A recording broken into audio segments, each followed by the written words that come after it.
Hi guys! Welcome back sa ating channel. I'm Jillian Simon.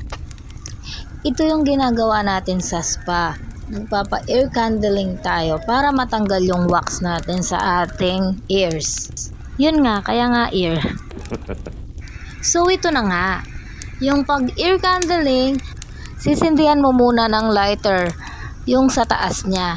Hintayin mo muna siyang umapoy, umusok, and then lagay mo sa ears. Ear, isa lang muna. Di pwedeng pagsabayin eh. And then, meron niyang guhit sa ilalim. Tingnan mo kung hanggang saan. Pwedeng hindi lumampas or pwedeng hanggang dun sa may guhit. Kapag bumabot na dun sa may guhit, pwede mo nang tanggalin. And then, isawsaw mo sa may tubig para mamatay yung apoy. Pa tayo. Hindi pa pala pwede kasi mahaba pa siya. Kaya, wait lang.